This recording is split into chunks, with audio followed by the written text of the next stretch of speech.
ఇప్పుడు మన RR sir వచ్చిండు.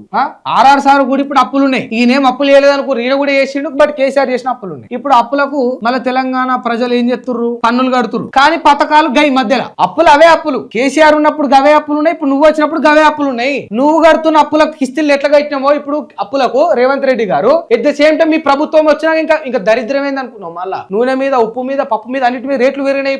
ఇప్పుడు కంటే ఇప్పుడు కడుతున్న పన్నులు ఎక్కువ. కానీ మధ్యలో ఏమైపోయింది, ఈ పథకాలు అనేటి గై. ఇప్పుడు చెప్పుండ్రి, అప్పు వేసినోడు ఈయననే అంటే అప్పు భారం ఈయన మీద ఉన్నట్టే కదా. అప్పుడు చేసిండని ఈయన చెప్తురు కదా, అంటే అప్పులకి ఈయన కిస్తీలు కట్టినట్టే కదా. అప్పుడు మరి ఎట్లా ఇచ్చిండు అప్పుడు ఈయన మరి పథకాలు? ప్రజలు పన్నులు కట్టడం ఆగలేదు, కేసీఆర్ అప్పులు చేసిండు, అప్పులకు కిస్తీలు మొదలు కేసీఆర్ కట్టిండు, అయినా పథకాలు వచ్చినాయి 10 year పీరియడ్ లో. మరి ఇప్పుడు రేవంత్ రెడ్డి గారికి గదే అప్పు ఉంది, అప్పుల కిస్తీలు వీళ్ళు గదే కడరు. ఇప్పుడు రేవంత్ రెడ్డి గారు కొత్త అప్పులు కూడా చేసిండ్రు, ఉచితాలు పెట్టి సగం ముంచిండ్రు. ఎట్ ద సేమ్ టైం వస్తువుల మీద, ఇప్పుడు గ్రాసరీల మీద, మిగతా వాటి మీద రేట్లు పెరిగినాయి. ప్రజలు ఇప్పుడు వాటికి పన్నులు కడతారు. కానీ ఇప్పుడు ఇక్కడ చేంజ్ ఏమొచ్చింది, పథకాలు గై. అవే అప్పులు, అవే కిస్తీలు, గివే పన్నులు. పథకాలు ఎందుకు లేవు మరి? ఇయ్యే శాతగా, ఇయ్యే దరియక.